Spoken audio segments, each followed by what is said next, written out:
The surface is being scratched. The surface is being scratched, I repeat, because Zion Williamson at point guard is a joke. It's a cheat code. This guy, what do you do with him? Like, I don't understand. I've made a few videos on him, and I just continue to make them because this guy does something different every single week, and he just continues to get better. I mean, he hasn't played 82 games yet. Let that sink in. He's not played a full season worth of games yet, and he's probably already a top 10 player in the NBA. He's 300 pounds. He's literally a 300-pound ball of muscle slash athleticism slash skill. Like, how do you defend this guy? And teams are having that same question. There's coaches, there's assistant coaches. None of them have an answer. So how am I supposed to have an answer? All I'm going to tell you is how he's actually pretty much beating teams into submission. That's what he's doing. This dude is beating teams into submission. And since he's gone to the point guard spot, I mean, gradually all throughout the season, he's handled the ball more and more. This hasn't just come out of nowhere. It's not like 3 games ago they were saying Zion post up 25 times a game. Now it's, oh, Zion take the ball up the floor 25 times a game. No. Gradually, he has been working his way into being not just the primary scorer, but also the primary initiator. And obviously, Lonzo Ball being out injured has boosted that a bit as well, because over the last 2 games, he's averaging 37.5 points, 12 rebounds, and 6 assists on 62% shooting. Over the last 10 to 12 games, it's been just as ridiculous. The numbers speak for themselves. The impact also speaks for itself, and we're going to talk about the impact, just how good he's been as a point guard, point forward, whatever you want to call it. The man is literally a cheat code. Before I go any further, if you could drop a like on the video and subscribe to the channel, that would be much appreciated. I make content like this every single day, and doing so, it would be much appreciated. So that'd be cool. It's also free, so that's one thing.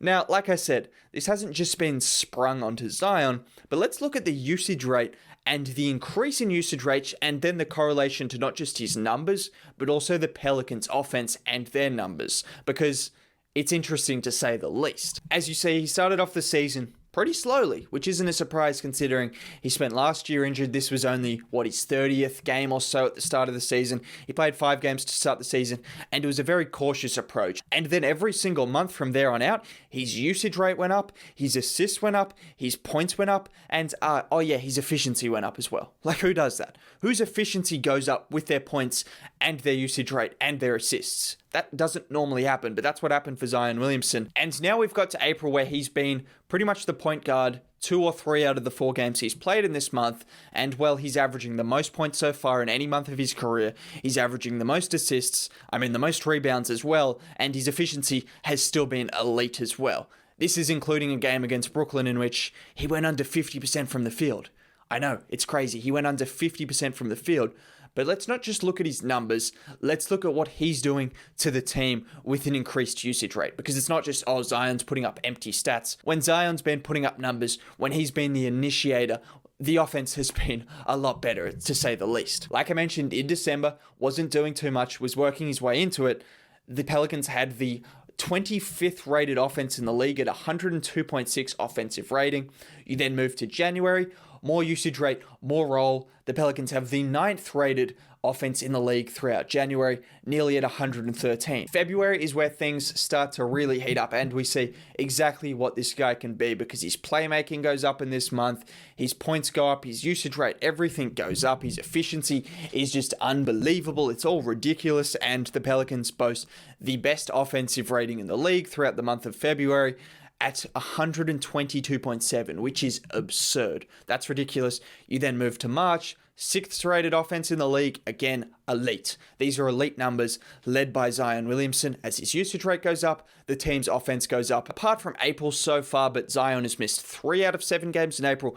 Brandon Ingram missed several games. Lonzo Ball has missed several games. Nikhil, Kyra Lewis, all of these guys have missed several games. So I'm not exactly going to put all that weight into April yet. And it's not like they've been terrible in these months either.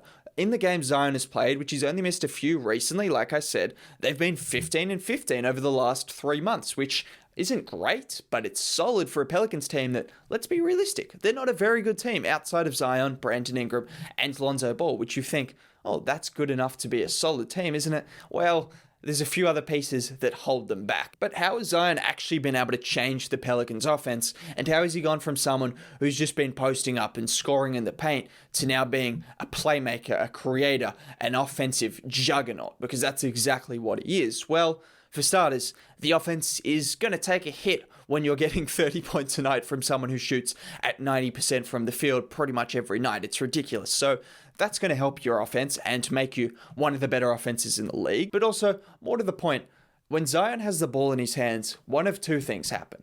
He either creates an open shot, so he drives into the defense, he recognizes a double team, or he recognizes the defense overloading one side, he'll kick it out to an open shooter, and that's why we see one of the only shooters on the team, Lonzo Ball, is having such a good year from three-point range, because he's been fantastic, but his chemistry with Zion is a two-way street. They both really benefit each other, and that's why I was absolutely baffled when he was in trade rumors. Why would you want to trade him?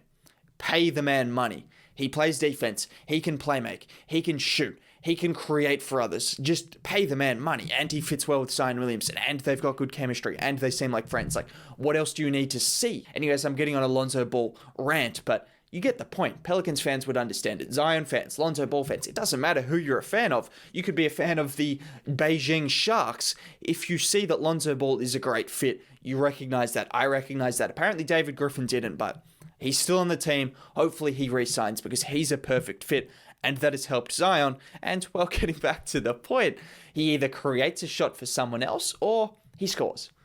Is it that simple? I guess that's the game of basketball, so this isn't really groundbreaking analysis, but it seems that simple for Zion Williamson. To just go a little bit deeper, he's good at recognizing when he needs to pass off. Even if it doesn't result in an assist, he'll recognize when the defense is loading up to take a charge or to put three bodies in front of him. And it's like I mentioned, the only game that it really affected him was against the Brooklyn Nets. And just to kind of throw this out there, just to defend him a little bit, this was a game in which Lonzo didn't shoot well, Brandon Ingram didn't play, Nikhil didn't play, Kyra Lewis didn't play, and he was playing with Najee Marshall, Wes Iwundu, Eric Bledsoe, Steven Adams, James Johnson, and the Nets were able to just wall him up because there was no shooters outside, and also they hacked him a lot. They did. I'm just going to be honest. They fouled him quite a lot in that game. But getting back to Zion and why him as the main ball handler is such a big difference. Because you might be asking, what's the difference between him putting up 30 points a night as someone who just gets the ball every now and then, and putting up 30 points a night as someone who's handling the ball? He scrambles the defense. Even if he isn't scoring, even if he isn't assisting, like I said, the defense is so focused on him. And when he comes running at you with a head of steam, he's creating a shot. He's getting to the free throw line, which is why his free throws have gone up every single month, because referees are realizing he's getting slapped every single game, but also the fact that the defenses don't have any answer for someone who's running the ball up the floor and has the ball in his hands. The defense is literally at his mercy. When he chooses he wants to attack, he's going to attack. And if they want to load up completely, he's finding an open shooter, and they're often getting good looks. He's not a great passer.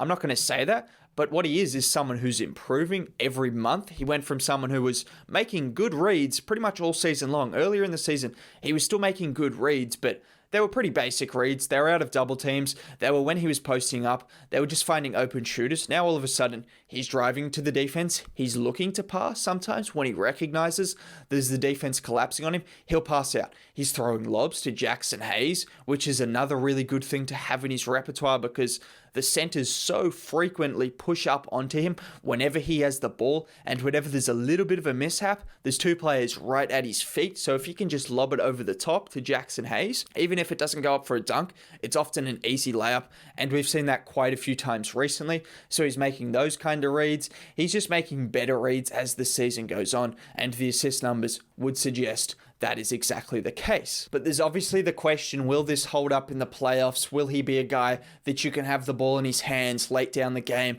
against the best defenses when they wall up against him? For one, clutch time, shooting, he's one of the best, most efficient scorers in the league. When he gets the ball in his hands, something happens pretty much every game. And I think, ultimately, this is probably what a lot of this has to do with. this is preparing him for late game situations where they want the ball in his hands. Ultimately, when it comes down to it, you could go 3/4 of the game where he's just posting up and he's getting dunks and cuts and doing all of that. And he's going to give you 20 points on efficient shooting, and he's still going to impact the game. But when it comes down to the last 5 minutes where the Pelicans have struggled, sometimes you just can't get the ball into Zion's hands enough, and you want him to get those repetitions as the guy going down the stretch, creating the offense, because that is the best form of offense pretty much in the league down the stretch, just about, and definitely on the Pelicans team. So that's what they're gearing him up for. They're gearing him up for the playoffs, for clutch time, for crunch time. That's why they want the ball in his hands throughout the start of the game through to the end. But getting back to would it work in the playoffs, I know I just deviated a little bit. I think you compare it to Giannis, which is obviously the normal comparison. Giannis is a beast. He's an animal. But the thing is with Zion, he's a bit shiftier. Well, he's much shiftier. He's a better ball handler. He's better at contorting, using his body, getting around guys. Like, you'll see guys sag off and try to draw a charge with him coming at 100 miles an hour, and in midair, he'll change course and then go around to that guy, and they'll be left looking foolish, just standing there like, what just happened? Well, like, what just happened? And all of a sudden, he's at the rim scoring. So he does that a little bit better than Giannis. And I think it'll ultimately come down to the Pelicans needing to at least have a few shooters on the floor. I understand you can't have all 40% shooters, but at least a few. Lonzo Ball, Brandon Ingram, and someone else apart from Eric Bledsoe, and then all of a sudden, it'll just be hard to wall him up. So that's what it'll come down to as well. Just briefly bringing it back to the numbers, just to round this off. Just looking at the numbers with him on the floor, the Pelicans have the best offensive rating in the league, and it would be the best in NBA history at 119. And you've got to keep in mind, he splits time with Jackson Hayes, Nickeil Alexander-Walker, the second unit, which are pretty much exclusively rookies and second-year players, and guys that haven't been in the league for very long at all, and at the moment aren't very good NBA players. Eventually they will be, and they have the best offensive rating with him on the floor, and with him off the floor, they have 110.4 offensive rating, which is good for 18th in the league. There's like a 10-point jump, and when he's off the floor, it's the 4 other starters. Just consider that for a second. When Zion is off the floor, it's Lonzo Ball, it's Brandon Ingram, it's Eric Bledsoe, it's Steven Adams, and someone else, pretty much all of the time. And they've got an average offense, a below average offense when he's off the floor. That's the kind of difference he makes. It's that drastic. Now, defensively, the team takes a hit as well. I'm not going to deny that. And defensively, he hasn't been great. He's a below average defender. Again, I wouldn't consider too much of this because you've got to look at the rest of their lineup as well. How many above average defenders are in that second unit? But right now, we're seeing Zion take more responsibility, and the Pelicans offense is reaping the benefits. He's just looking great. He's looking like one of the best players in the league. He hasn't even played a full season worth of games.